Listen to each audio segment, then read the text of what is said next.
de México. Tiene estudios sobre no discriminación, vulnerabilidades, juventudes y derechos humanos. Cuenta con ya 16 años de experiencia tanto en la Administración Pública Federal como en la iniciativa privada. En temas de derechos humanos, sustentabilidad y medio ambiente, colaboró en el Consejo Nacional para Prevenir la Discriminación y en el Instituto Nacional de las Mujeres. En el ámbito de la protección civil se ha desarrollado en diferentes áreas, desarrollando también contenido sobre la cultura de la autoprotección. Ha supervisado los programas internos de instituciones como la Coordinación Nacional de Protección Civil, el Centro Nacional de Control de Energía, Grupo Salinas y el Consejo de la Judicatura Federal. Actualmente se desempeña nada más y nada menos que como jefe de la División Operativa de Protección Civil en el Instituto Mexicano del Seguro Social.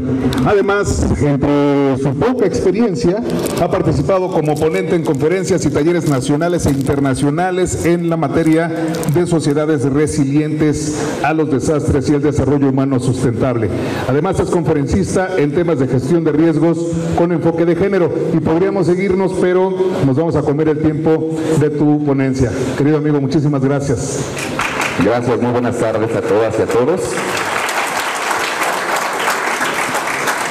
Y bueno, siguiendo con la charla del doctor Valdés, que yo estoy muy interesado. Yo vi una película que se llama Titanic, doctor, y yo aprendí que el que se salva es el que trae el silbato, así que nosotros también lo cargamos para todos lados. Y bueno, pues siguiendo con el tema de las alertas, de las alarmas, yo traigo aquí una pelota, seguramente ya quien me ubique con la pelota van a saber por qué soy yo el que usa la pelota, porque esto me sirve muy bien para explicar el concepto de alerta y de alarma. A veces pensamos que significan lo mismo y no quieren decir lo mismo. ¿Quién me podría explicar qué es alerta? De acuerdo a lo que nos dijo el doctor Valdés, por favor. La alerta es cuando ya se está presentando el agente perturbador o el fenómeno perturbador, y el alertamiento se da antes de que se presente. La alarma nos avisa que ya está presente, mientras que la alerta es un mecanismo que nos avisa sobre la proximidad, ¿no?, del fenómeno perturbador o cuando incrementa el riesgo. Bueno, pues si yo le dijera, ¿cuál es su nombre? Maribel. Maribel, alerta, ahí va la bolita. ¿Qué va a hacer Maribel? Ella está preparada porque ya sabe lo que va a ocurrir.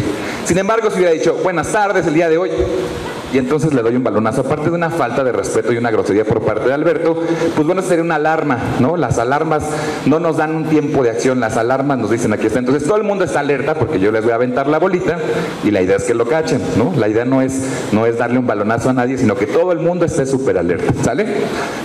El controlito, ¿dónde quedó? ¿O tú me ayudas? Ah, perfecto. Gracias.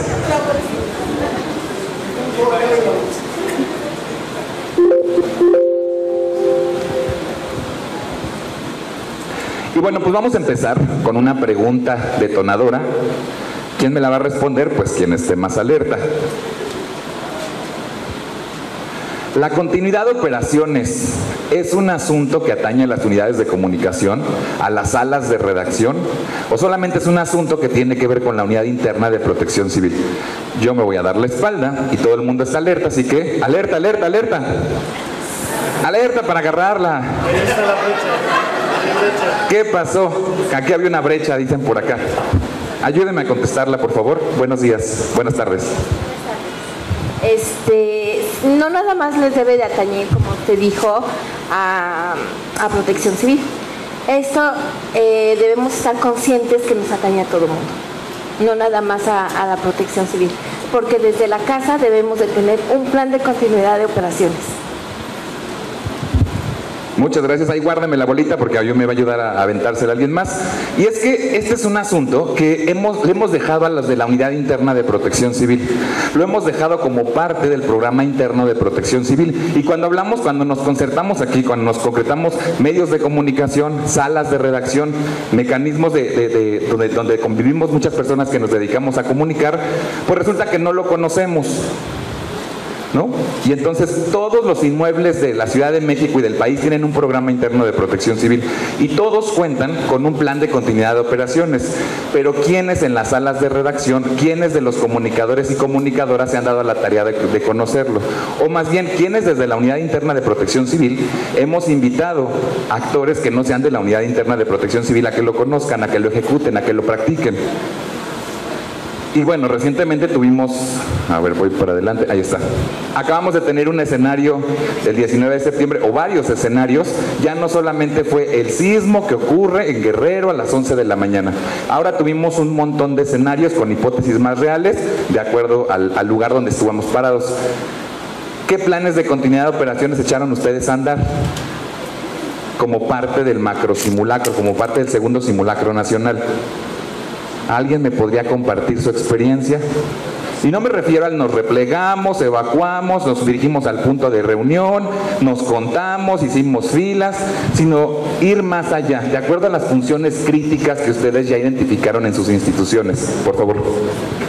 Hola Alberto, hola a todos. Soy Elizabeth, soy instructor y ahorita soy ciudadana voluntaria. Yo preparé a mis vecinos, tengo 4 meses viviendo donde estoy y desde que llegué les dije, yo soy ciudadana voluntaria de protección civil, los puedo capacitar en protección civil y primeros auxilios.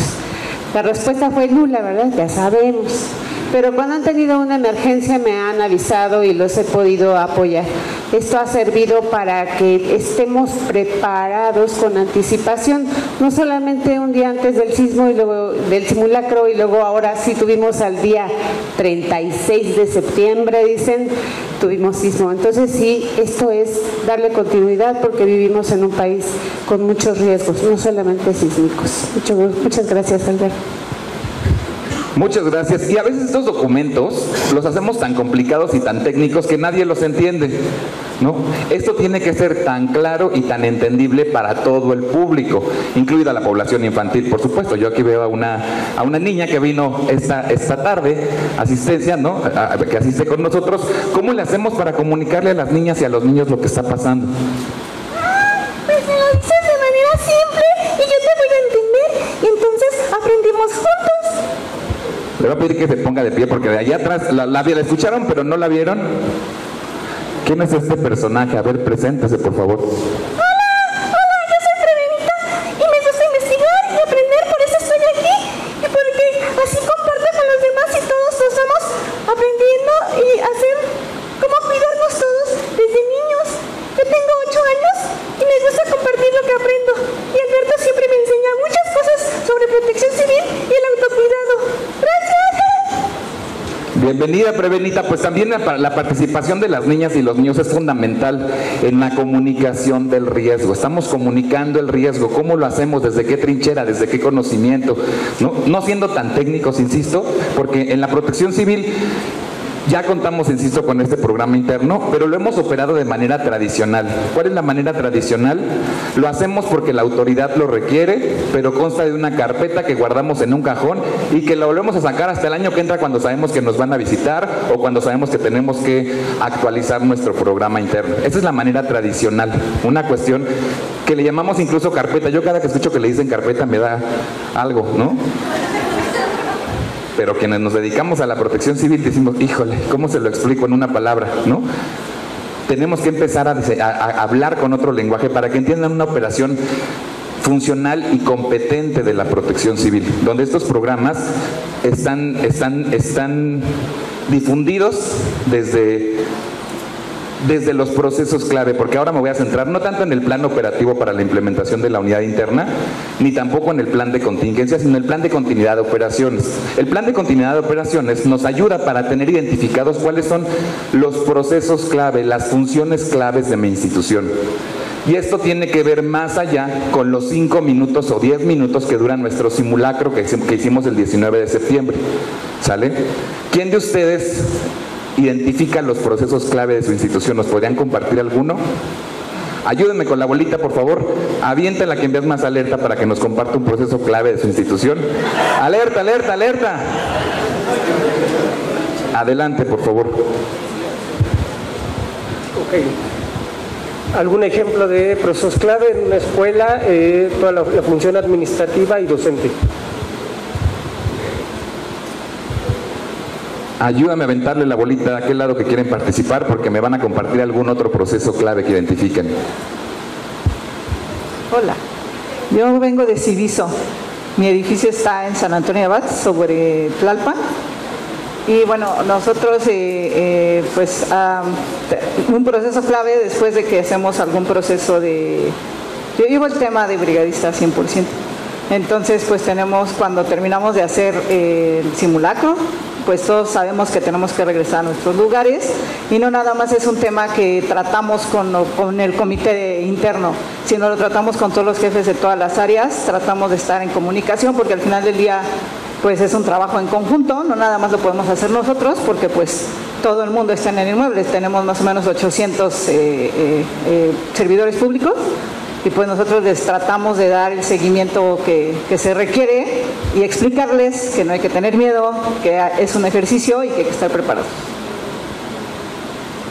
Muchas gracias. Bueno, programas internos, ya dijimos que lo conocemos, ya dijimos que colaboramos en la integración, en la ejecución, en la actualización. Pero ¿dónde parten? ¿Dónde parten los programas internos? ¿O de dónde parte? Incluso yo me voy a ir un paso antes. ¿De dónde parte la protección civil? ¿Cuál es el punto de partida? Y es que yo hice esta lámina con la intención de sacarle una fotografía al ADN de la protección civil, todo lo que involucra esta definición maratónica que viene en la Ley General de Protección Civil en el artículo 2. ¿Qué es la protección civil? Cuando la definimos, porque yo me pasó alguna vez, no voy a decir en dónde, que les preguntaba a expertas y expertos en protección civil, ¿qué es la protección civil? Y me decían, es una institución que se dedica a... Yo desde ahí les decía, ¿qué? A ver, vámonos un paso atrás. ¿Qué entienden ustedes por protección civil? Es una acción solidaria. Ajá. ¿Qué más? Que promueve salvaguardar la integridad física de las personas, de la salud, del entorno, de la infraestructura. Tiene que ver, o tiene dos hilos conductores: la gestión integral de riesgos y la continuidad de operaciones. Al menos eso es lo que nos dice la definición de protección civil, insisto, que viene en la Ley General de Protección Civil. Habla, además, de un montón de etapas de la gestión de riesgos, las 8 etapas que han ustedes repasado en todas las conferencias en este Congreso Internacional, que tiene que ver con la identificación de riesgos, con la previsión, con la prevención, con la mitigación, con la preparación, con el auxilio, con la recuperación y con la reconstrucción. Tiene que ver también la protección civil con la respuesta inmediata, con la recuperación, con la restauración, pero además se basa, tiene muchas herramientas, muchos elementos para poder actuar. Tiene que ver con planes, tiene que ver con programas, tiene que ver con presupuestos, tiene que ver con instituciones, ahora sí, tiene que ver con estrategias, con mecanismos, con recursos, y todo esto recae en un documento marco que se llama Programa Interno de Protección Civil. ¿Qué es un programa interno de protección civil? Ese sí lo vamos a poder definir de inmediato. ¿Dónde quedó la bolita? Ayúdame con la bolita de este lado que quieren participar y decirme que es un programa interno de protección civil. ¡Alerta, alerta, alerta!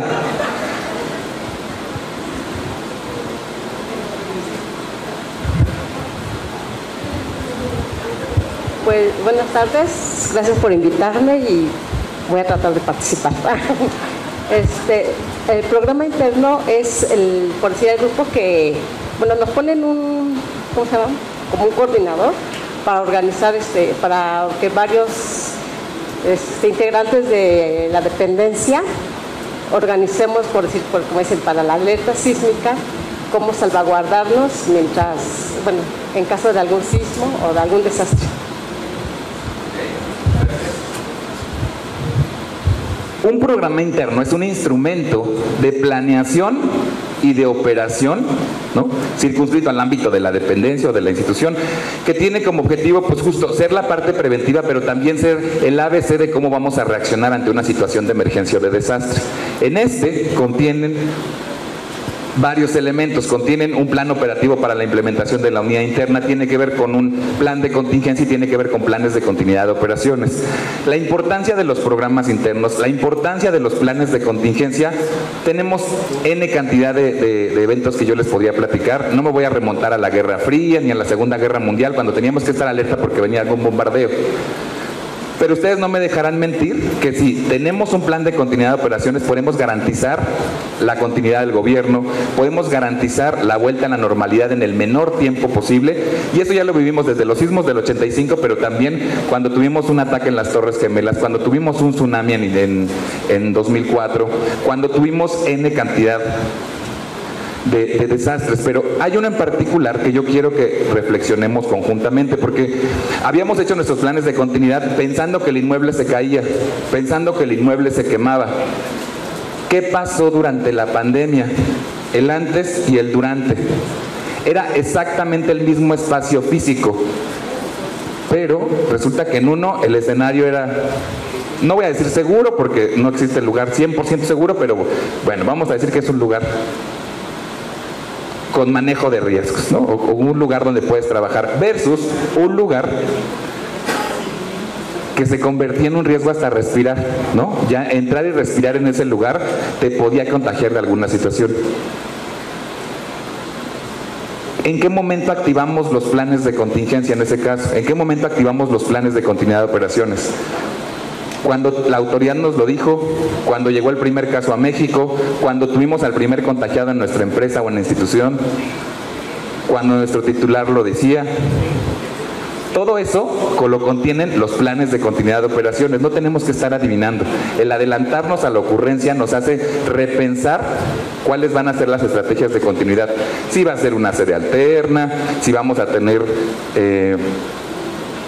un presupuesto específico, porque las instituciones que no se adaptaron y que no fueron flexibles y que no tenían un buen plan de continuidad de operaciones, y particularmente estamos con personas de la Canaco, ustedes no me dejarán mentir, ¿cuántos negocios quebraron durante la pandemia?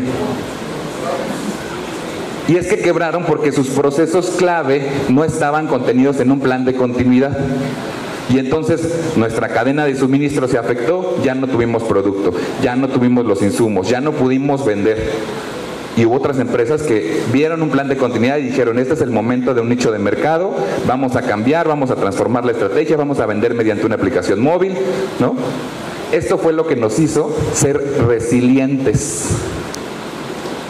Y por eso es tan importante en este foro de la resiliencia. Hablar de continuidad de operaciones se puede hablar desde muchos ámbitos. Yo se los voy a exponer desde un punto de vista que tiene que ver con la continuidad del desarrollo, garantizando que todos los empleos persistan. Una continuidad de operaciones desde el punto de vista del gobierno, la continuidad del gobierno, que tiene que ver con que las instituciones sigan brindando los bienes y los servicios. Y otro que tiene que ver con la continuidad de operaciones en mi inmueble. Yo como parte de esta pirámide, o yo como parte de este andamiaje. ¿Cuál es el punto de partida de los planes de contingencia, de los planes de continuidad de operaciones o de los planes operativos para implementar las unidades internas? Ahí se ve medio fluorescente, pero el punto de partida yo se los puse en color amarillo y tiene que ver con la identificación y el análisis de riesgos. Si tú sabes dónde estás parado, dónde estás parada, vas a saber entonces qué tienes que hacer y por dónde tienes que empezar. Métodos hay muchos, hay metodologías que tienen que ver con el riesgo de incendio como Messeri, tenemos otros como Mosler, como William Fine, como Giro, como las ISO, ¿no? Métodos hay varios.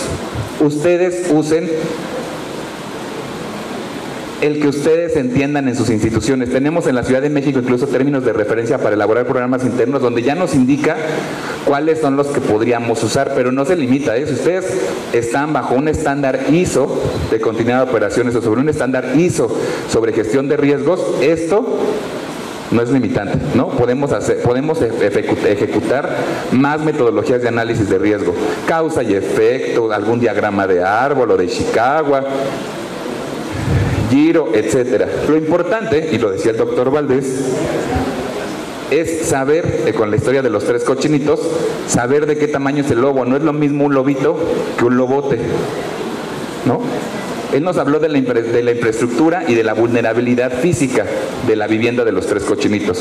Los que vivían en la casa de paja, los que vivían en la casa de madera y los que vivían en la casa de concreto. Llegó un lobo y entonces les dijo, me los voy a comer, y sopló y sopló y sopló. Sí, la vulnerabilidad era baja para el que tenía una construcción sólida. Pero ¿qué pasa si entendemos la vulnerabilidad como un montón de cosas, no nada más como un montón de factores, no nada más como una cuestión física? Porque resulta que ahí no tenían un programa interno de protección civil, no tenían un plan de acción, no sabían qué hacer, y entonces escucharon que sonó la alerta sísmica, pero no supieron qué hacer, no supieron hacia dónde dirigirse, no sabían los recursos con los que contaban. Hablamos mucho de los riesgos, pero también hablemos sobre los recursos disponibles. ¿Ustedes tienen enlistados los recursos que tienen en su inmueble? La respuesta es sí, en su programa interno, en el plan operativo para la implementación de la unidad interna. Ahora la pregunta sería, ¿tienen enlistados los recursos que necesitarían activar en caso de una emergencia? Que esos no necesariamente los tienes en tu bodega. Híjole, ahí ya cambió, ¿no? La lógica. No necesariamente los tenemos enlistados. Para eso nos funcionan los planes de continuidad de operaciones. Para que tengamos bien definidos los qué, los cómo, los cuándo, los dónde, los quién. Seguramente en sus instituciones ya tienen una línea de mando, una línea de sucesión o cadena de mando, donde si no está el titular, quien toma la decisión es alguien más, o alguien más, o alguien más. Ese alguien más tiene que tener una capacidad de mando para poder tomar decisiones importantes. Y no es el brigadista de protección civil, es el que sabe cómo activar recursos emergentes, ¿no? Y entonces eso pues no necesariamente va a coincidir con la estructura que tenemos en nuestro organigrama de la unidad interna. Voy a volver a mi esquema, creo que no se ve muy bien, ¿verdad?, por el color fluorescente, pero yo se los voy a explicar.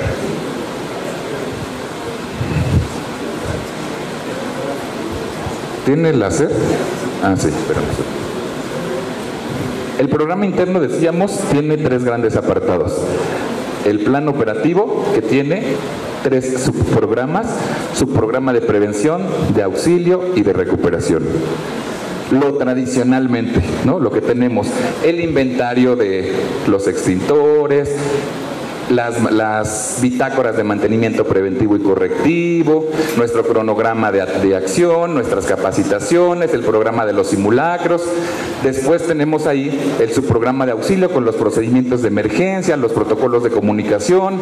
Tenemos el subprograma de recuperación, donde tenemos una evaluación de daños, análisis de necesidades. Después tenemos los planes de contingencia, que son estos trajes hechos a la medida. Yo estoy seguro que ustedes que se dedican a elaborar programas internos, pues no copiamos y pegamos, ¿no? Tenemos trajes hechos a la medida para cada una de las instituciones, para cada una de las escuelas, para cada uno de los hospitales, ¿no? Se parecen porque tienen la misma plantilla, pero no necesariamente son idénticos. Y aquí entra el plan de continuidad de operaciones.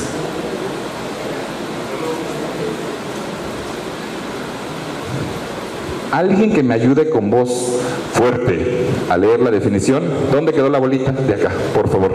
¿Qué es la continuidad de operaciones? Ayúdame a leerla. Proceso de planeación, documentación y actuación que garantiza que las actividades sustantivas de las instituciones públicas, privadas y sociales afectadas por un agente perturbador puedan recuperarse y regresar la normalidad en un tiempo mínimo. Esta planeación deberá estar contenida en un documento o serie de documentos, cuyo contenido se dirigirá hacia la prevención, respuesta inmediata, recuperación y restauración, todas ellas avaladas por sesiones de capacitación continua y realización de simulacros. Muchas gracias. Esa es la definición legal y tenemos incluso estándares de competencia. ¿Quién de aquí está certificado, certificada en el estándar del CONOCER para elaborar programas de continuidad de operaciones? Planes de continuidad de operaciones. 3 personas. Bienvenidas y bienvenidos. ¿Dónde nos certificamos si alguien se quiere certificar? Pues hay centros evaluadores independientes, hay varios lugares. Y entonces la propuesta está abierta. ¿Qué tenemos que hacer cuando queremos alinearnos a este estándar de competencia?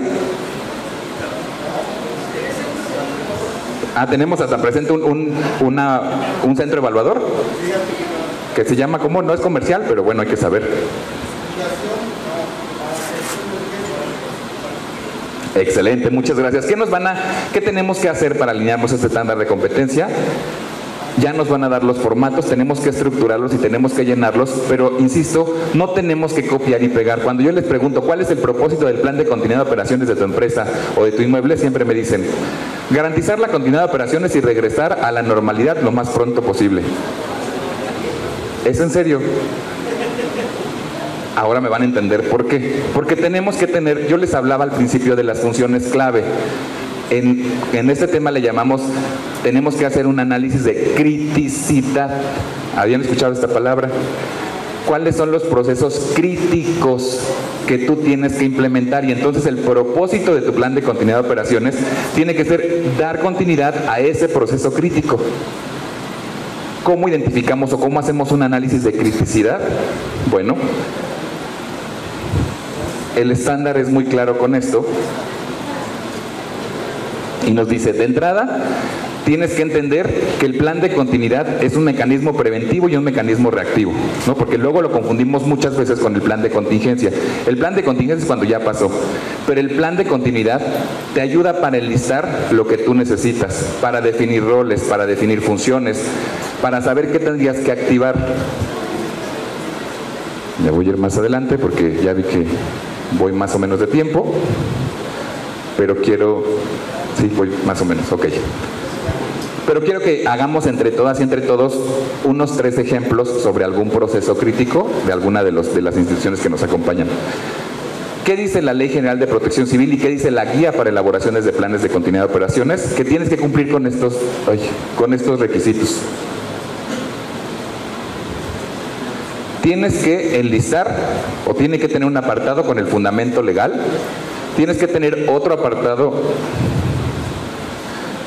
con el propósito de tu plan de continuidad de operaciones. Insisto, el propósito se basa en el proceso crítico. Entonces tal vez no se hacen en este orden de ideas. El propósito se hace después de que tengas claro cuál es el proceso crítico de tu institución. Las funciones críticas o esenciales, los requerimientos mínimos que requieres en una situación de emergencia o desastre, las sedes alternas de tu inmueble, de tu negocio, de tu escuela, los recursos humanos necesarios para poder implementar estos procesos críticos que no son de toda la plantilla, porque yo he visto programas internos donde copian y pegan toda la relación de la plantilla laboral y ese es mi plan de continuidad. ¿Es en serio que todos van a participar? ¿Cómo nos fue cuando se activó la pandemia y nos dijeron nos vamos todos al home office?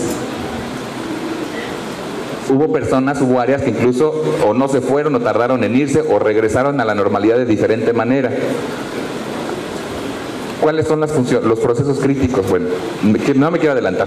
Las dependencias y las interdependencias al interior y al exterior, si es que tenemos que generar algún contrato con alguna gasera, por ejemplo, con alguna gasolinera que nos brinde algún combustible en una situación donde tengamos escasez de combustible, ¿no? La protección y el respaldo de la información de nuestras bases de datos. Yo estoy seguro que cuando se fueron a home office, todos tenían sus documentos actualizados, tenían sus bases de datos en una USB, como nos dijo el doctor Valdés, que teníamos algún mecanismo para poderlo hacer desde otra sede alterna, llámese su casa o cualquier otro lugar, que teníamos nuestro respaldo perfectamente al día, ¿no? En algún lugar o como parte de una estrategia de continuidad, que teníamos bien definida nuestra línea de sucesión o nuestra cadena de mando y que teníamos bien específico dónde activábamos este plan. Vamos al paso 1. ¿Cuál es la diferencia entre un proceso y un procedimiento? Porque he leído también muchos programas internos donde me ponen un montón de procedimientos. ¿Qué entienden por proceso y procedimiento? ¿Son lo mismo? Porque yo estoy hablando mucho de procesos críticos, no de procedimientos críticos. ¿Quién me da un ejemplo, por favor? Por ejemplo, en un mapa de proceso se ponen pasos que aglutinan o que agregan una serie de procedimientos o de subprocesos. Entonces, por ejemplo, el proceso capacitación dentro de lleva muchísimas actividades y esas ya tienen procedimientos, son más puntuales, más específicos. ¿Alguien más? proceso y procedimiento. ¿Tú? El procedimiento sería como los pasos a seguir y el proceso ejecutar lo que estábamos realizando o lo que estábamos implementando en el procedimiento. No. El proceso es la gran actividad. El procedimiento es la serie de pasos para llegar a cabo o para ejecutar esa actividad. Así de sencillo. ¿Quién me da un ejemplo de un proceso y de un procedimiento en sus instituciones? Ahí no voy a usar la pelota porque qué tal que me toca y no sé. ¿Quién me ayuda? ¿Quién me ayuda a platicarme de un proceso y de un procedimiento en su institución? Adelante, por favor. Buenas tardes. Nosotros tenemos un proceso de inscripción en una preparatoria. El procedimiento sería, validar quiénes son los estudiantes que se registraron, se cumplen con los documentos, captura de fotografías, entrega, asignación de grupos, profesores, etcétera. Ese sería el procedimiento y el proceso como tal es la inscripción. Muchas gracias, es correcto. ¿Alguien más que me platique un proceso dentro de su institución y una serie de procedimientos? Prevenita está levantando la mano. Y el procedimiento tener mi cuaderno, mi lápiz, mi goma y empezar a hacerlo. ¿Sí? Es correcto. Algo así de sencillo, ¿no?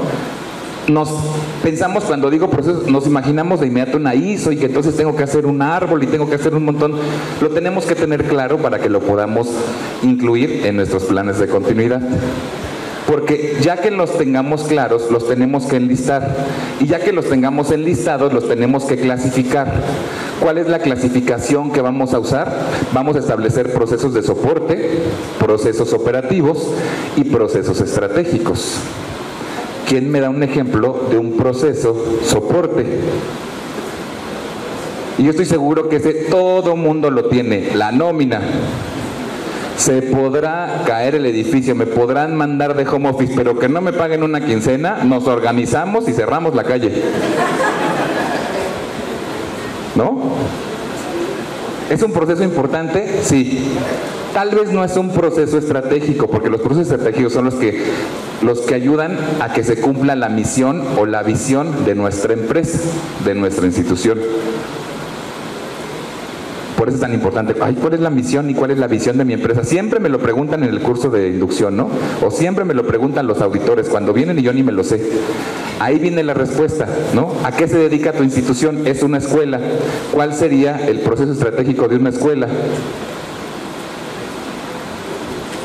Pues enseñar, ¿no? ¿Cuál sería, ahora vámonos con en medio, cuál sería un proceso operativo? Los procesos operativos son los que nos ayudan a dar bienes y servicios. Uno sería la inscripción, el proceso de inscripción, que tiene que ver con procedimiento. 1, sacar una convocatoria. 2, publicar las ligas en tal lado, ¿no? 3, abrir el sistema. 4, generar una base de datos. 5, asignar grupos o asignar horarios. 6, ¿no? Entonces, estos son los procedimientos. Proceso estratégico de la escuela, enseñar. Proceso operativo, las inscripciones. Proceso de soporte, la nómina de los que hacen todo ese proceso. ¿Quién me ayuda con otro ejemplo de alguna otra institución que no sea una escuela? Por favor. Yo vengo de la Fiscalía General de Justicia. En este caso, nuestro proceso estratégico sería la impartición de justicia. Y nuestros procesos operativos sería que nuestros ministerios públicos siguieran trabajando para poder seguir impartiendo la justicia, ¿no? Ese sería básicamente el de nosotros. Y podríamos tener ahí, ella nos decía que viene del ámbito de procuración de justicia, ¿no? Su objetivo estratégico es procurar la justicia. Su proceso operativo tiene que ver con los ministerios públicos. Y el proceso de soporte pues tendría que ver con la administración de los inmuebles, que tengan aire acondicionado, que tengan agua, que tengan luz, ¿no? Que tengan una oficialía de partes, que tengamos personal administrativo para hacer que esto se mueva. ¿Algún otro ejemplo? Por favor.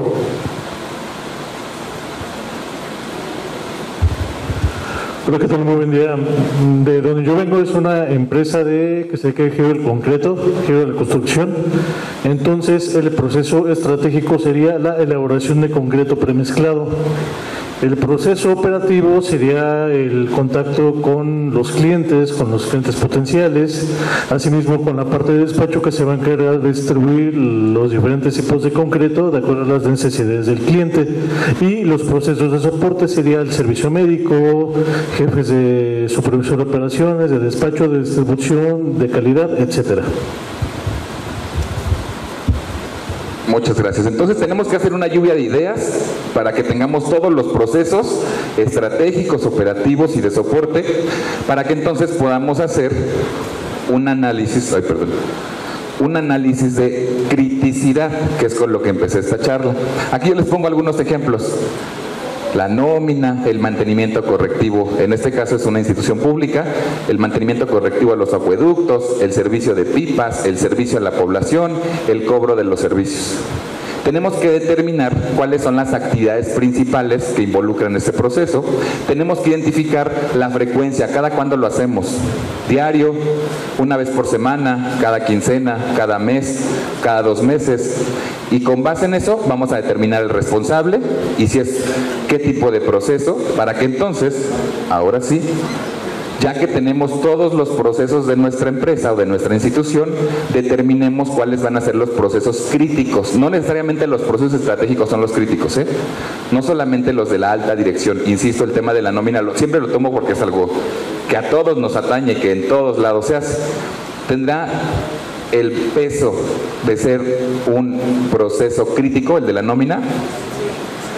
Sí, aunque nosotros lo ubicamos dentro de nuestra institución como un proceso de soporte, en realidad lo tenemos que seleccionar como parte de los mínimos no negociables que tenemos que implementar. ¿Qué va a pasar con todos los que no son críticos en el momento de una emergencia o de un desastre?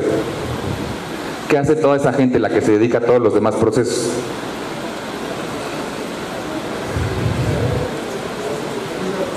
Es correcto, ayuda a los demás. Se van a su casa y se quedan un mes y nos vemos en un mes. Nada más vamos a trabajar desde aquí para acá, se van a su casa. Solo trabajamos con de aquí para acá, que son los críticos. ¿Qué? ¿No? Porque además estamos en una emergencia y tenemos que activar recursos adicionales o diferentes, o tenemos que cambiar la forma en lo que lo veníamos haciendo. La meta la tenemos clara, tenemos que surtir la nómina, pero ya no tenemos oficina porque se quemó. Ya no tenemos nuestra papelería y nuestros formatos porque el edificio se cayó. Pero la nómina tiene que seguir. ¿Cómo le vamos a hacer? Ya lo determinamos en nuestro plan de continuidad. Y todos ellos les van a ayudar. Al que lleva la nómina, al que lleva las inscripciones, al que lleva lo que ya determinamos que va a ser nuestro proceso crítico. ¿Ustedes creen que el que elabora el programa interno de protección civil es experto en los procesos de su empresa? No, y si es un tercer acreditado donde nada más le dimos la información a cuentagotas y le dijimos, ya para pasar el trámite, ¿qué necesitas? Ah, pues voy a necesitar esta documentación. Y entonces al responsable oficial de protección civil, al ROPSI, le dimos nada más a cuentagotas la información y este pobre ROPSI anda adivinando y se mete a nuestra página de internet y ve si tenemos nuestra misión o nuestra visión publicada y entonces se pone a hacer magia y nos dice, necesito una reunión contigo para que determinemos cuáles son tus procesos críticos. Y tú le dices, es el programa interno. Pues ahí selecciona 3 al azar. Yo sé que en México no pasa, ¿verdad?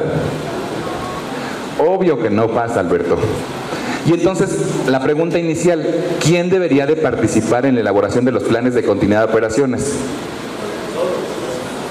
Todos, ¿no? No se lo podemos dejar al ROPSI solito, no se lo podemos dejar al responsable de la unidad interna de protección civil, ni al coordinador operativo, ni al jefe de la brigada de incendios. Ellos tienen una figura importante, ¿sí? Pero en el momento de analizar los procesos clave, no necesariamente van a ser los que van a tener todo este conocimiento de la empresa, ni tampoco van a ser los que van a activar estos recursos, porque ya dijimos que esto cuesta.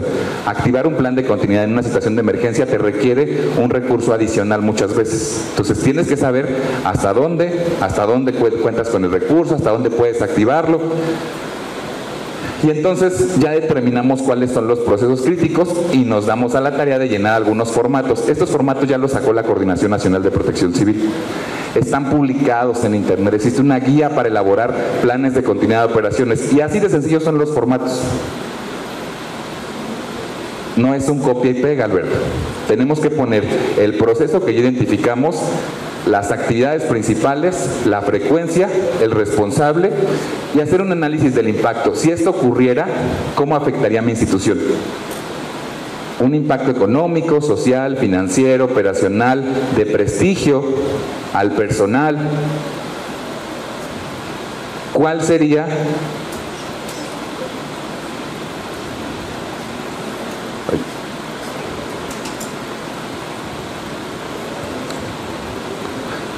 el propósito del plan de continuidad de operaciones de la escuela?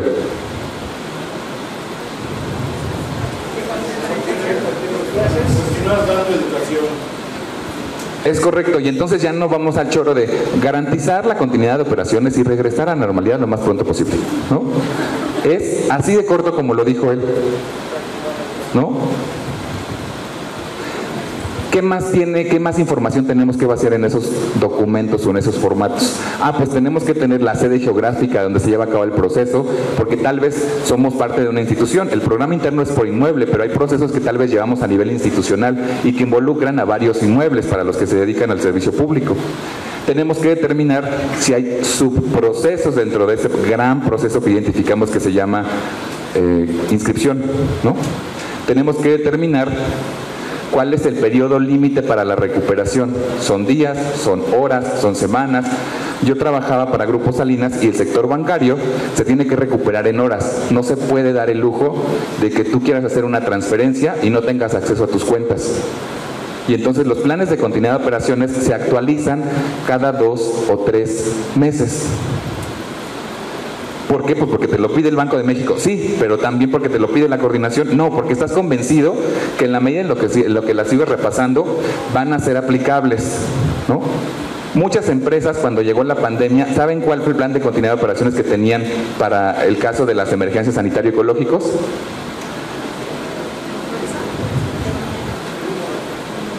Sí tenían uno, y tenían el de la ¿influenza? El de la influenza H1N1, lo hicieron una vez porque se necesitó hace muchos años y después lo dejaron guardado y dijeron cualquier día que tengamos una emergencia sanitaria ecológico, usamos este. ¿Creen que les funcionó? Y uno de los puntos más importantes y que dejamos de ver muchas veces en los planes de continuidad de operaciones es el impacto a la imagen. A veces el económico es donde nos empezamos a ubicar nosotros y es quizá el que menos importancia teóricamente tiene. Recordemos el caso de una empresa hacia el norte de la ciudad que se dedica a empacar y vender chiles. Un rumor o una cosa cierta les pega en la imagen y sus ventas caen de una manera estrepitosa. Y les golpea no solamente en la imagen, sino en otras áreas, que en el caso la financiera, ¿no? Y uno de los puntos críticos para esta empresa precisamente es la venta. Y es tan importante que en la iniciativa privada se le denomina continuidad de operaciones. Y los modelos de continuidad del negocio, las grandes empresas es más fácil, y que eso es una pedrada para nuestro gremio, pero es más fácil que tengan una dirección general de continuidad del negocio que una dirección general de protección civil, ¿no? Porque ellos entienden la importancia. Y la importancia no es solamente llenar un apartado de la carpeta del programa interno que se va a guardar. Ellos dicen, lo tenemos que llevar a la vida real. ¿Quién de ustedes ha asistido a un simulacro del plan de continuidad de operaciones de algún lugar? Por favor, platíquenos un poquito. Inicia en la aplicación de la emergencia y cada una de las personas debe ser totalmente localizables. En este caso se hace un día sábado donde todo el mundo se encuentra en su casa y debe ser localizable en menos de 30 minutos. Y en ese inter la persona debe de saber si tiene un archivo con toda la información necesaria para el desarrollo de su actividad.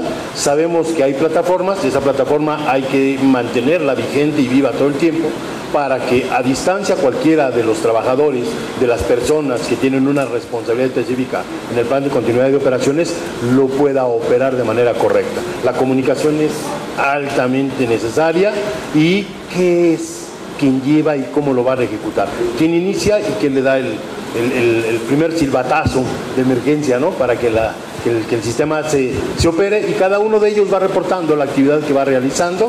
Sí, lógicamente hay simulacros donde sí se puede hacer por medio de una plataforma, quienes lo tienen más avanzados, y hay quienes reportan de manera telefónica indicando si acabo de verificar mi inventario, las unidades están en disponibilidad para estar operando, tenemos hoy unidades operando en tal lugar, el edificio ya no puede ser ocupado, van a quedarse estas unidades con mercancía o sin mercancía en tal lugar, si son unidades refrigeradas, si hay un lugar a donde llegar para conectarse y no haya problema. Digo, más o menos este es uno de los ejemplos muy someros, ¿no? Muchas gracias. Pues nos llevaríamos la semillita de hacer un simulacro de nuestros procesos clave. Yo estoy seguro que en sus programas internos, donde dice directorio del personal, no viene nada más el teléfono institucional con la extensión y el correo institucional. No pasa, obviamente, ¿no? O sea, tenemos datos reales de cómo contactar a la gente, porque, oye, ¿cómo localizo a las personas que llevan el proceso crítico? Ah, háblale a Alberto, él siempre resuelve todo. Él siempre tiene el celular, y ese día Alberto se desmayó del susto y entonces está inconsciente. ¿Cómo le hacemos? Lo que no está escrito, pues no se va a hacer, ¿no? No esperemos entonces. Es por eso que tenemos que tener los datos de contacto, el nombre, el cargo, el área, la extensión, el correo, pero también los teléfonos personales o los teléfonos oficiales, los teléfonos celulares. Tenemos que tener esto mismo para toda la línea de sucesión. Si no contactamos a Alberto, contactamos a Nash. Si no contactamos a Nash, contactamos a Edgar. Y entonces así vamos con esta cadena de sucesión. Ya tenemos identificadas también cuáles son las dependencias o interdependencias, cuestiones internas, pero también cuestiones externas, si es que nos dedicamos a producir un bien o un servicio, cuáles son nuestra cadena de valor que le llamamos. Ya tenemos incluso cuáles son los entregables para cada uno de los procesos. El entregable es mi nómina, el entregable es lo que ustedes determinen, mi convocatoria, ¿no? También tenemos identificados, ya por último, porque ya me ganó el tiempo, la infraestructura tecnológica o la infraestructura en general que tenemos que activar para esa situación de emergencia. Insisto, se cayó el edificio y mi computadora quedó sepultada. ¿Quién me va a dar una laptop adicional si yo no tengo? ¿No? Sí, pues tiene que ser la empresa, ¿no? ¿Quién me la da de manera física? Pero ¿a quién se la pido? ¿Quién me la va a entregar? ¿Dónde la recojo? ¿No? ¿Quién me va a hacer el acuse, el acta de entrega porque nada más es prestada? Tampoco crean que te la dan y ya te la quedas, ¿no? Tal vez la vas a usar 2 o 3 días, porque esa computadora va a ser la que estaba en el almacén, la que estaba en el centro alterno, la que disponían para hacer otra cosa, pero que en ese momento deja de cumplir su función y se suma a este plan de continuidad. Por último, algo importante, cuando hacemos estos simulacros determinamos acciones de mejora. Esas acciones de mejora tenemos que documentarlas en un minuto a minuto, incluso poner qué pasó, cuáles fueron los puntos que tal vez no vimos desde la activación. Insisto, con el tema de la pandemia fue muy claro. ¿Qué falló? El mejor simulacro no es el que me dicen todo salió bien, perfecto, nos vemos el siguiente año, gracias. El mejor simulacro es donde tú identificas cuáles son tus áreas de oportunidad, donde sabes que te tardaste mucho para activar algo tan sencillo como un chat institucional, un mecanismo de comunicación alterna. Nos decía el doctor, pues es que nos comunicamos por WhatsApp. ¿Y quién de aquí tiene alguna otra aplicación que no sea WhatsApp? ¿Y por qué la descargaron? Porque tenía los mensajes cifrados. Y porque en algún momento les falló el WhatsApp, y a los que ya les falló, entonces van a tener Telegram, y a los que ya les falló van a tener alguna aplicación de radio, por ejemplo, ahí se me fue el nombre de la aplicación, el Celo, ¿no? Sello. Y entonces esto nos va garantizando que nos hagamos de más estrategias de continuidad, no nada más continuidades que nos vamos de este edificio al que está enfrente, y así se va a activar mi plan, ¿no? Esto te va dando más herramientas. También nos ayuda a identificar las acciones correctivas. No porque Alberto dijo que se hacía así, se tiene que hacer así. No, Alberto tal vez era el líder del proceso, sí, pero en el momento en el que todos lo ejecutamos, le vimos un montón de áreas de oportunidad, Alberto. Entonces, ¿qué te parece que en vez de hacerlo como tú nos indicaste, lo hacemos como coincidimos entre todas y todos? Y entonces con eso actualizamos nuestros manuales, ¿no? Bueno, pues este es el plan de continuidad de operaciones. Les invito a que ustedes lo desarrollen, lo implementen, lo ejecuten, lo practiquen y sobre todo que lo actualicen, porque no podemos hablar de resiliencia si nos van a agarrar de emergencia, si nos van a agarrar descuidados y no vamos a saber qué hacer, o no vamos a saber a quién marcarle, o no vamos a saber qué recursos tenemos que activar. Muchas gracias por su atención. Nos vemos pronto.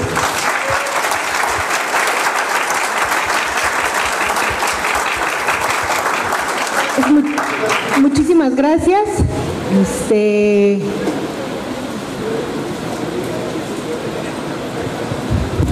Muchísimas gracias por su atención y por supuesto muchísimas gracias, José Alberto. Le voy a pedir a Nash que nos ayude a leer el reconocimiento, la constancia por tu participación en este curso de comunicación en la era resiliente. Por favor.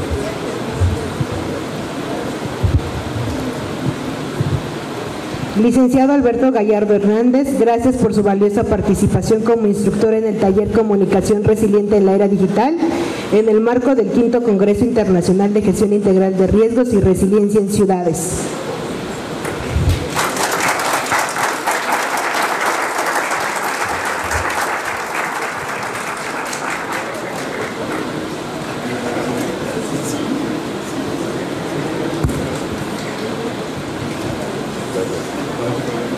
Damos 5 minutos para ir al baño y regresamos para... La prevención es nuestra fuerza.